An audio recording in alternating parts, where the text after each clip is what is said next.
행정의 통일성이라는 이유로 공무원들에게 상관 명령에 복종할 의무가 있었는데요. 76년 만에 공무원 복종 의무가 사라집니다. 박지선 기자입니다. 현행 국가공무원법 57조에 따르면 공무원은 직무수행 시 소속 상관의 직무상 명령에 복종해야 합니다. 상관의 부당한 명령을 거부하기 어려운 겁니다. 인사혁신처가 76년 만에 공무원의 복종할 의무를 없애는 내용의 개정안을 입법 예고했습니다. 해당 규정을 소속 상관의 지휘 감독에 따라 직무를 수행하고 그 직무 수행에 관해 서로 협력해야 한다는 조항으로 바꾸는 겁니다.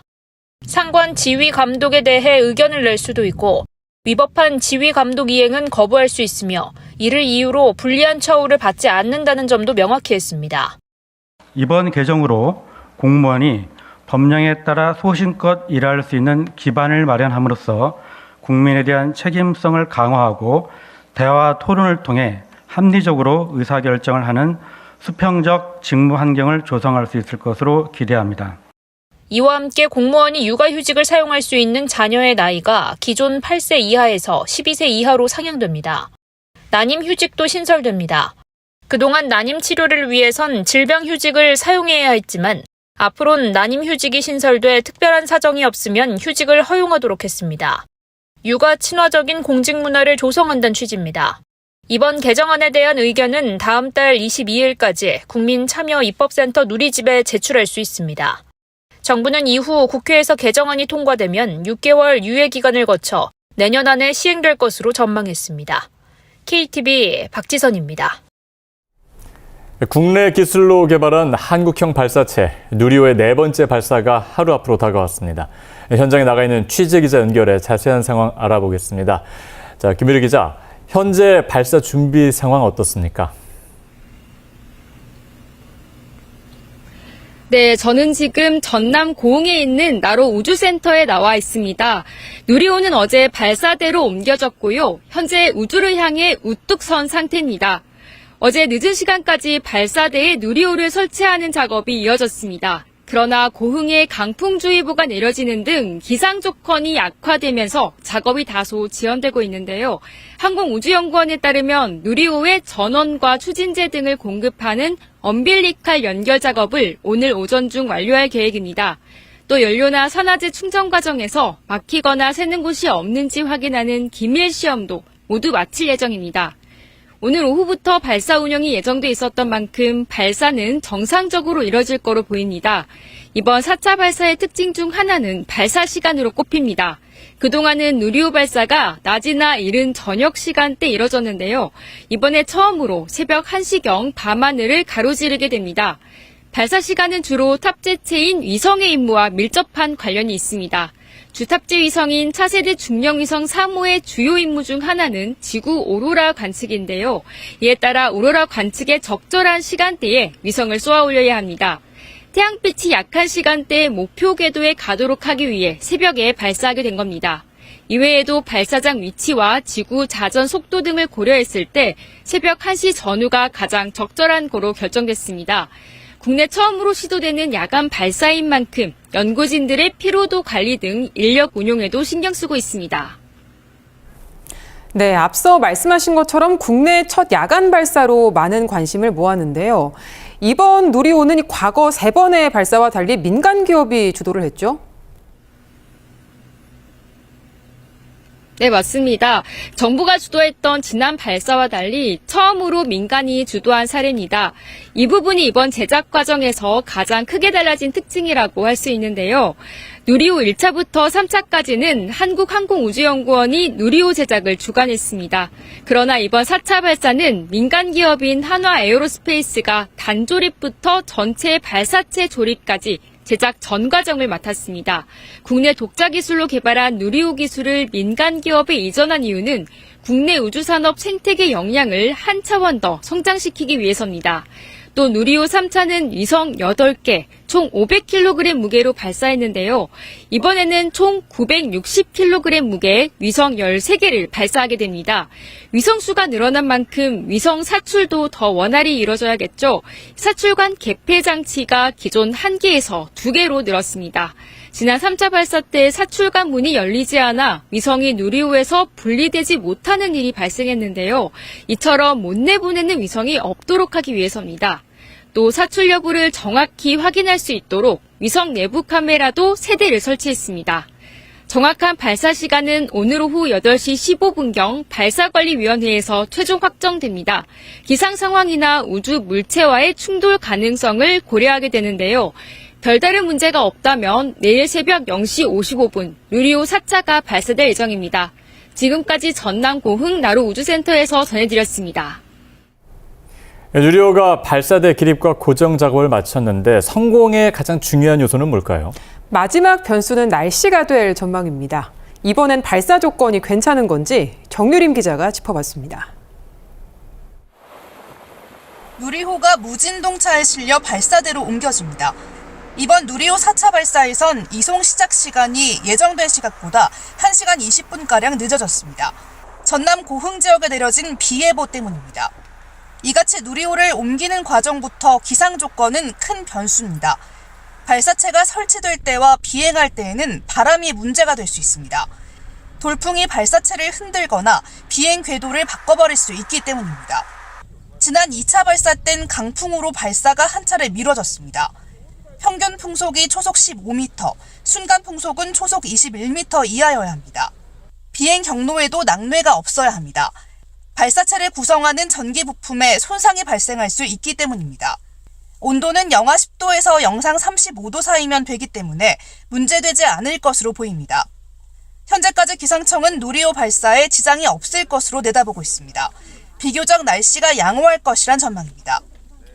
27일 새벽인 발사 시점까지는 대체로 맑은 날씨가 이어지면서 바람도 약하게 불면서 발사에 큰 영향을 준 날씨는 없을 것으로 현재 예상되고 있습니다. 기상청은 발사 당일엔 고층 바람을 측정하는 장비를 띄워 정밀 관측을 수행합니다. 한편 정확한 발사 시간은 오늘 오후 발사관리위원회에서 최종 확정하는데 기상 등의 문제로 조건이 여의치 않으면 발사가 미뤄질 수 있습니다. KTV 정리입니다. 한국형 발사체 누리호의 4차 발사가 하루도 채 남지 않았습니다. 내일 새벽 1시쯤 우주로 향할 예정인데요. 현장 연결해서 자세한 내용 알아보겠습니다. 조태영 기자. 네, 이곳은 전남 고흥에 위치한 나로 우주센터입니다. 저희 KTV 부스에 정말 특별한 분을 모셨는데요. 이번 누리호 개발에 함께한 한국항공우주연구원 김대진 박사님과 함께 자세한 누리호 소식 알아보겠습니다. 박사님, 안녕하십니까? 예, 안녕하세요. 한국항공우주연구원에서 터보펌프를 연구 개발하고 있는 김대진입니다.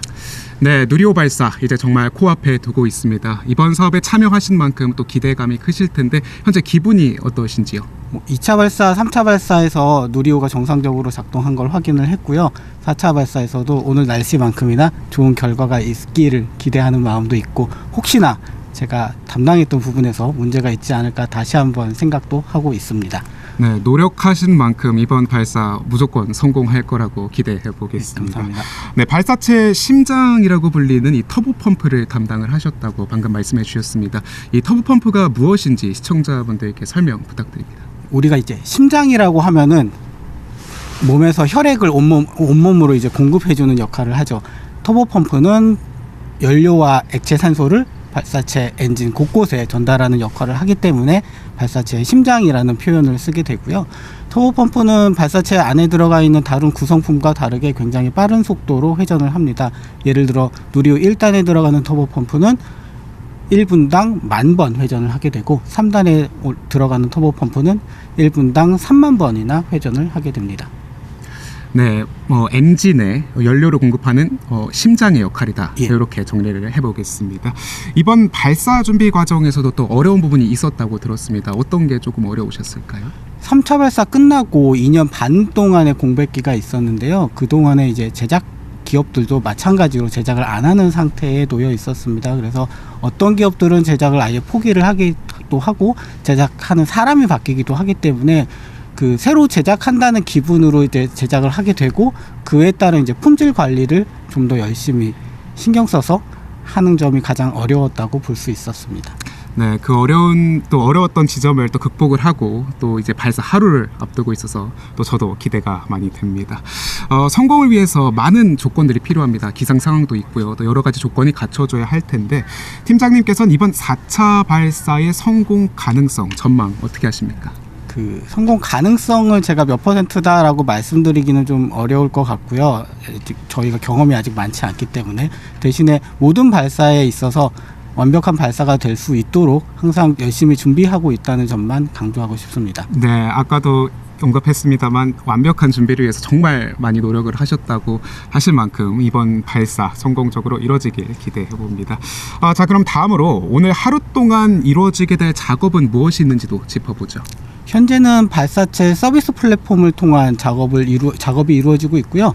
3시쯤 되면 이제 발사체 서비스 플랫폼은 철수를 하고 4시 반경에 발사준비위원회를 열어서 발사 여부를 최종 결정하게 됩니다. 네, 이번 발사 결정 여부를 오늘 저녁에 보고 안 될 수도 있고 또 만약에 된다고 하면은 예정대로 내일 새벽 1시에 발사가 된다고 생각을 하면 되겠군요. 예.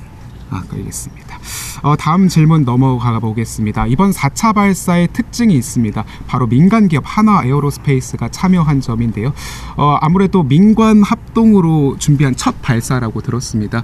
각각 민관이 어떤 역할을 맡았는지 설명 부탁드립니다. 하나 에어로스페이스를 우리가 이번에는 체계 종합 기업이라고 부릅니다. 발사체 제작을 총괄하고 총조립을 담당하는 역할을 하나 에어로스페이스에서 수행을 하게 되고요. 항우연은 이제 한화에서 총괄하고 있는 일이 잘 이루어지고 있는지 관리 감독하고 엔진이나 터보펌프 같은 주요 구성품에 대한 성능 시험을 담당을 하고요.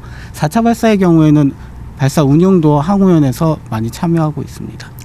네, 이렇게 민간 참여가 앞으로 우주 산업에서 계속 확대가 될 텐데 이런 변화가 어떤 효과를 가져올지도 한 말씀 여쭤보고 싶습니다. 발사체 민간 참여를 통해 가지고 우리도 이제 누리호를 발사하고 있지만은 민간 업체에서도 발사체를 제작을 하고 있고 이런 발사 경험을 쌓는 것이 이제 발사체뿐만이 아니라 우주 산업을 진짜로 산업화할 수 있는 계기가 되고 전기가 되지 않을까 생각을 하고 있습니다. 네, 앞으로 5차, 6차 발사까지 예정돼 있습니다. 이런 도전을 통해서 궁극적으로 이루고자 하는 목표 무엇일까요?